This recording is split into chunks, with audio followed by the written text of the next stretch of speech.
Good morning, everybody.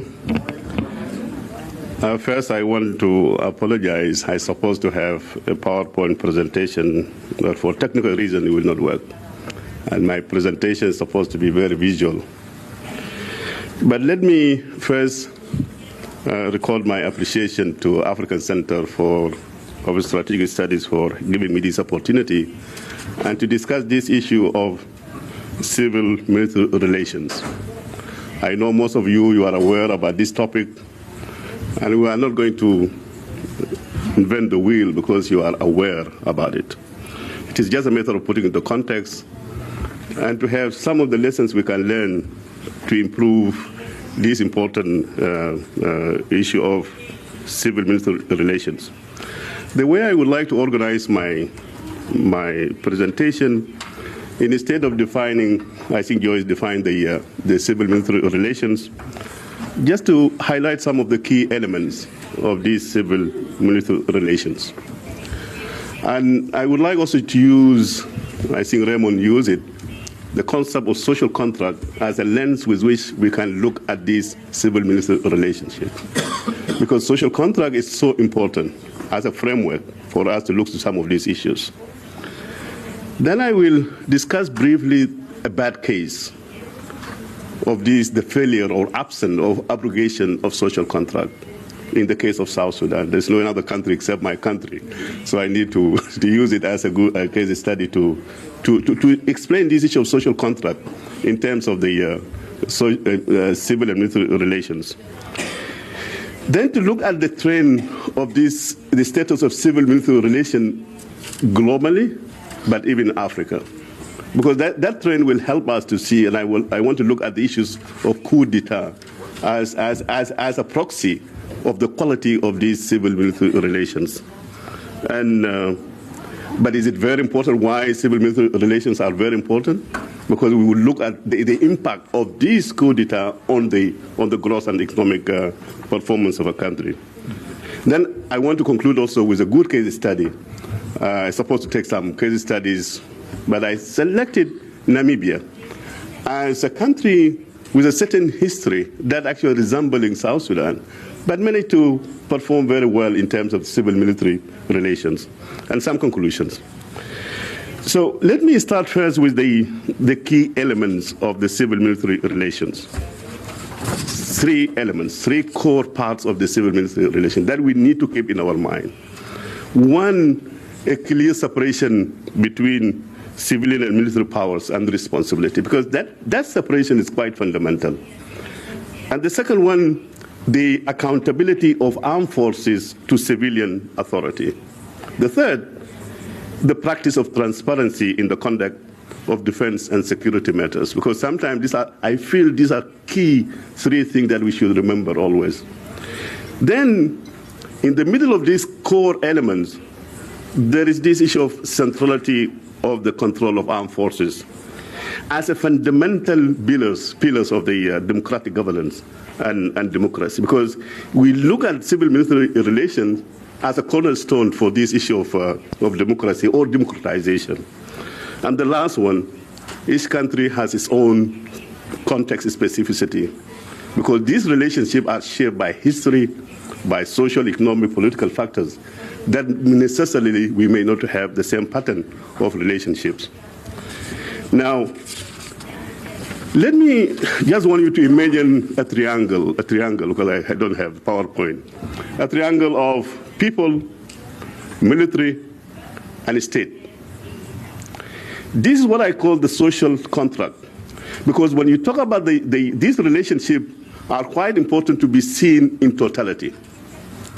And the evolution of a state formation in Africa is shaped by the quality of this social contract. And important to know, the way we form the state itself is the way we engage with the people. And the anarchy is not the preferred choice. So you have to devolve, to delegate most of these powers of monopoly power to a state, and that state should have a responsibility towards its own people. That's the idea of social contract. And if you look at this this triangle, these relationships, you need to look at them carefully. Because any emphasis on one part of this relationship, whether between the military and the people, or between the people and the authority or the state, then you may not get the good balance, like what Joyce said, the balance of this one. And it is actually, it has been found, the conflict or the violent conflict can well be explained by the absence of social contract, not necessarily by the grievances and the greed as has been dominating the scene. And because some countries, they do have grievances, but they're stable. Some countries, they do have greed of the leaders, but they're stable. What sometimes can explain the variation in the performance and stability tends to be the absence or abrogation of social contract. Yes, I want you to focus on that issue of social contract as a key concept for us to look at there. But let me give you the case of South Sudan.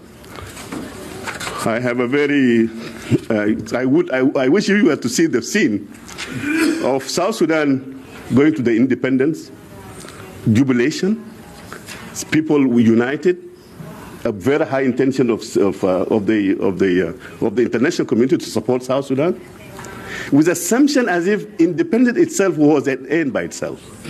And people assume that the state is actually there, and there's a very clear relationship between these states that will function. But what happened, that South Sudan was formed by the way the north of Sudan was mistreating the south, as if providing a basis as if these people, they may be able to govern themselves.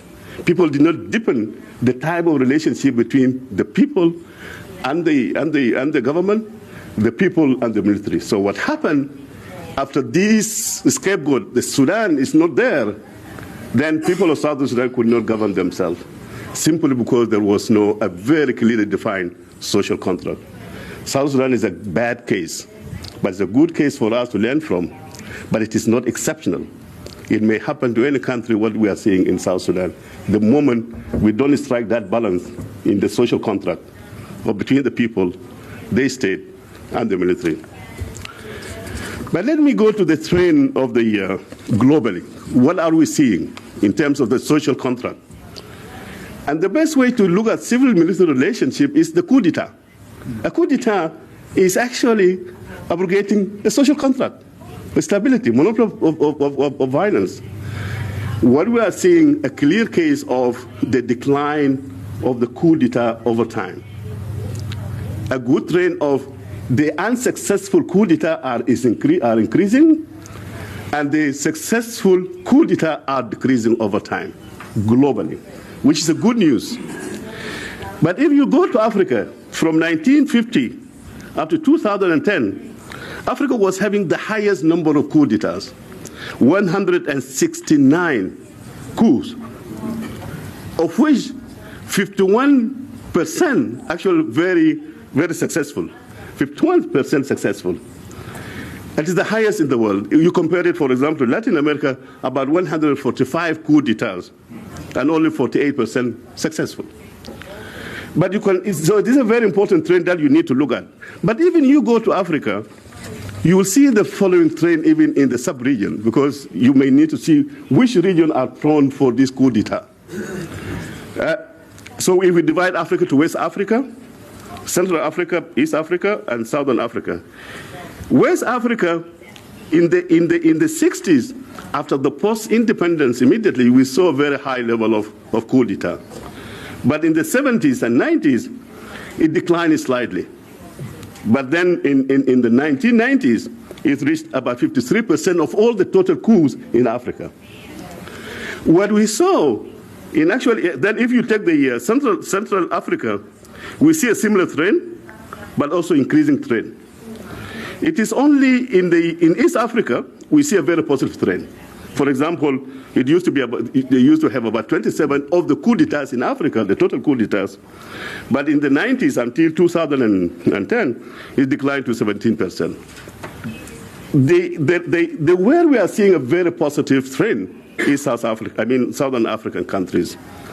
Almost 22% in 60s, but recently it has declined to 9%. So a very clear regional differences where we are seeing a very positive trend, but in general, we are seeing coup d'etats are decreasing, but unsuccessful ones are even increasing, which shows also how the military is becoming assertive in terms of avoiding the failure of social contract.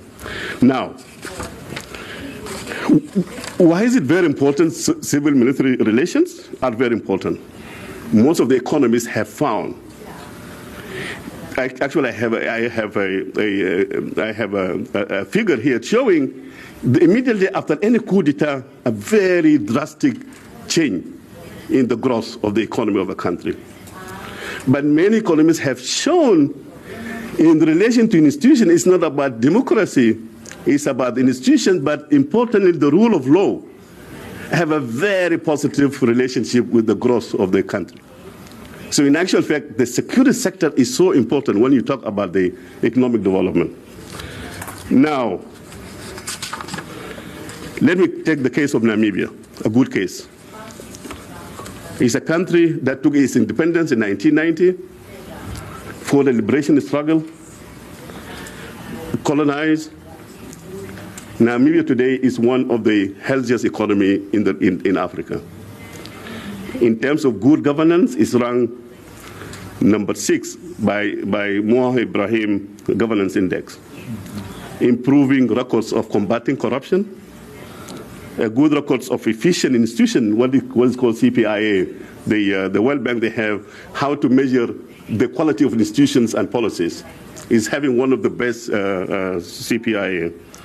And have a very good records of the Freedom House score, very stable, peaceful, no coup d'etat, not even coup d'etat attempt, and no military influence. Amazing. It's from 1990. So how can we explain this one? Simply, I want to explain it in this way.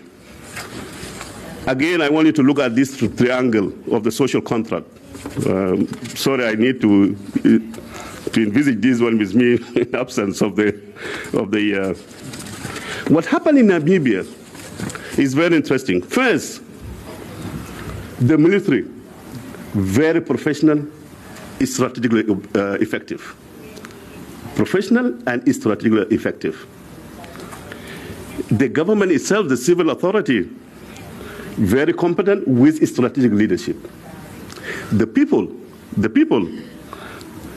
is strategically aware and conscious about, because these are the elements that will define the type of social contract that you can have. But let me go into details about what have we observed in Namibia. Historical factors. One, the colonial institutions that they inherited were so strong. Although most of the colonial institutions are quite extractive, but Namibia was a good example of they managed to make use of this institution to build the state. The liberation movement, the armed struggle, they forged a very good relationship between the liberation army and the people, depending so much on the people. And then the peace agreement itself affirmed and strengthened this issue of relationship between the military and the army. And they enter into a very serious democratization process and constitutional making process, whereby some of these elements of the civil-military relations are well embodied in their institutions and the law. A very effective civil oversight and control of armed forces.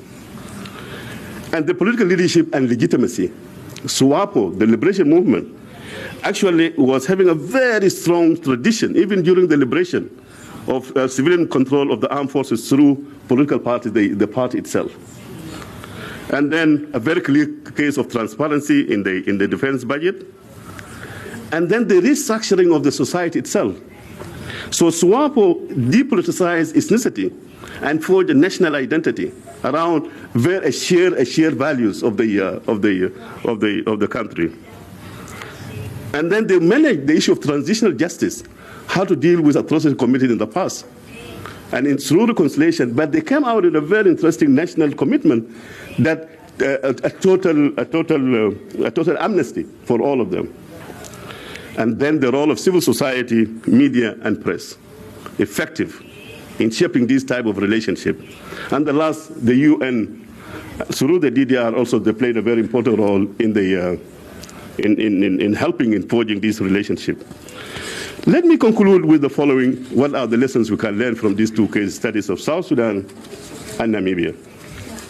One, the centrality of trust and social cohesion. This is a very fundamental, because the social cohesion is a reflection of the engagement of the people with the state and even with the military. And we should not take this one for granted. And that's the idea of the essence of the issue of social contract.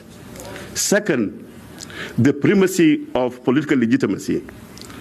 Sometimes people focus delivering services can be a substitute for legitimacy. Legitimacy is bigger than that one. And then the third, political leadership. When you compare the two case studies of South Sudan and Namibia, really the political leadership is so important. SWAPO and SPLM, the Sudan People Liberation Movement, having a different strain of leadership that they provided after the liberation.